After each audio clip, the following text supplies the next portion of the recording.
to the Daily Digestion channel. Today I want to talk to you about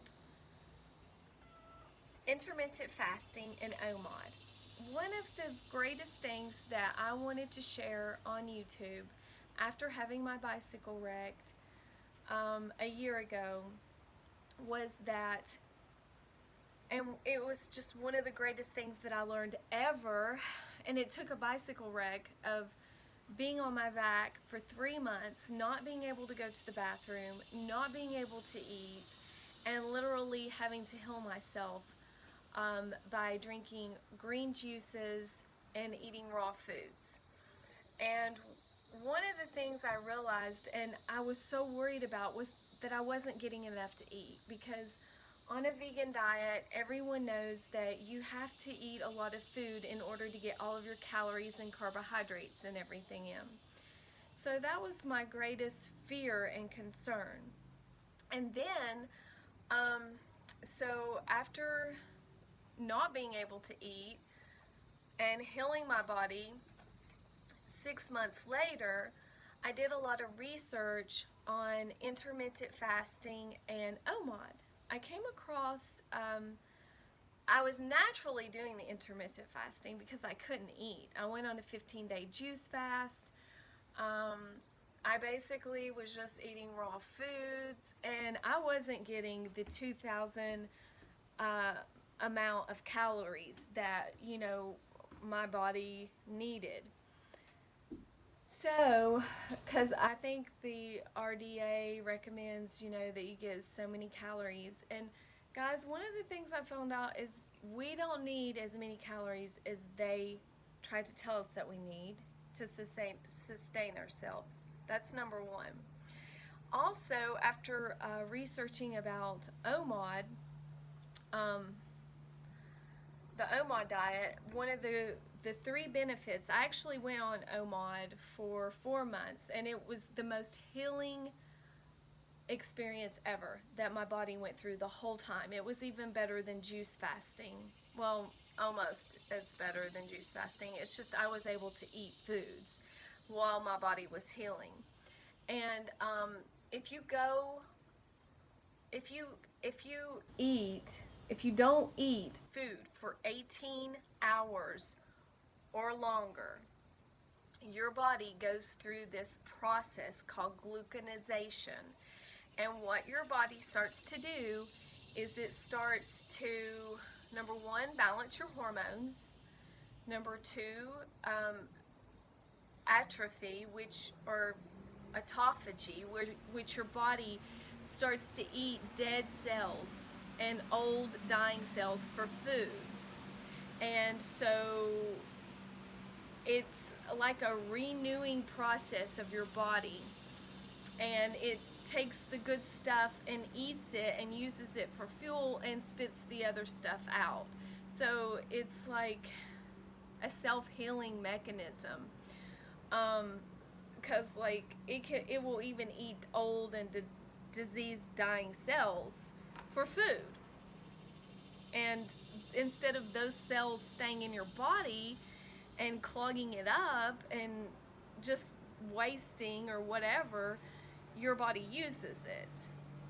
So that's another, it's like a recycling thing going on within your body. So that was, it balances your hormones, and then it also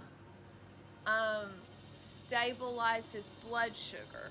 That was another thing that I noticed. I wasn't really hungry all the time, and I didn't feel like I would get the shakes or anything. So I was on OMAD for 4 months, and my body seriously healed so much during that time, not only spiritually, but mentally. It was just like I realized that I was eating half of the time when I wasn't even hungry. It was just because I felt like it was time to eat at this time, so I better eat, because it's breakfast, lunch, and dinner time, and if you don't eat, you're gonna get sick or blah blah blah. So that was the other thing I realized, is that we don't need as much food as people try to make us think that we do. Because after, you reach a certain age, your body starts to slow down. It's not like you're this strapping 13-year-old teenager anymore that needs to have, like, you know, fuel for growth and revitalize. Like, I have a 15-year-old son, and he can run 75 minutes a day, and he eats like a horse, and it's just unbelievable the amount of food he can put down his gullet. I mean, and it's just crazy, and his stomach's as flat as a board, and it's just like he'll eat this massive amount of food, and his stomach doesn't bloat up. It's because his metabolism, his body needs that. He needs that much food and fuel because his body is growing at a massive rate. So, that being said, also there is this thing in the body that your body produces. It's called ghrelin. I think that's how I don't know how to spell it, but I've watched a lot of videos on it. And so what happens is we have trained ourselves basically to produce this, whatever it is, called ghrelin. It's either a hormone or something, and it makes you hungry. It makes your stomach growl. It makes you feel hungry.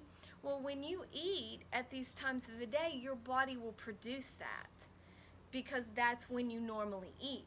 But when you go on an intermittent fast and let's say you skip breakfast for a certain million of time, like maybe you skip it for 4 or 5 days, you're training your body to quit producing that chemical called ghrelin. So you won't feel hungry after you skip breakfast or lunch for a week or two. You won't even be hungry anymore. And that's why so many people do the OMAD diet, is because after they've trained their bodies for so many times, they don't even need food, and they can like bodybuild, they can massively work out, they can ride their bicycles, spend more time training and doing all these wonderful things and work, and then just eat their one meal a day. And I am not on the OMAD diet anymore just because it became unhealthy for me, because I was wanting to eat too much at one time, and I felt like I was stuffing my stomach too full, and I really didn't like that overeating thing. I wanted to eat whenever I was hungry throughout the day. But being on the OMAD diet for 4 months truly helped me on so many levels. I would recommend that anybody try it just for the spiritual aspect of it. You can't hurt yourself. That's the biggest thing that I want people to know, is that if you skip breakfast, lunch, or dinner, it's not going to kill you. You're not going to die, because like there's so many like what I eat in a day videos on YouTube, and you watch those, and people typically make those videos on days when they're cooking a large amounts of food or eating at restaurants, and when everything's like idealistic. But in a real world, we eat whenever we can or whenever it works. And so that being said, like, I would watch those videos, and I was like trying to find out, do I really need to eat this much? Because we were told we gotta have so many calories and blah blah blah. But so yeah, you don't have to have that many calories, and you just need to eat whenever you're hungry, and you need to not overeat. You shouldn't eat and stuff yourself and just keep stuffing yourself because you feel like that somebody, like you're not eating enough. Like people might tell you, well, you look too skinny, or you're not eating enough. You're on this vegan diet, you're not eating meat, blah blah blah. You need to eat more food, blah blah blah. Well, guys, you just need to eat when you're hungry. And the biggest thing that I would tell people if they were on a vegan diet is, if you are on a high carbohydrate diet, don't eat a lot of nuts, don't eat a lot of seeds, don't eat a lot of oils or stuff like that. Take vitamins to try to get your nutrients, or you will be craving. I mean, you know, try to eat as healthy as you possibly can. Try to eat a really good green salad and some fruit every single day. But, you know, try to get your rice in and your potatoes. And, you know, I would try to tell people to eat just the broadest spectrum of diet that they possibly can. But I hope this video helps. Give it a thumbs up if you like it. Thumbs down if you don't like it. Please subscribe, like, and share, and I hope I see you in the next video.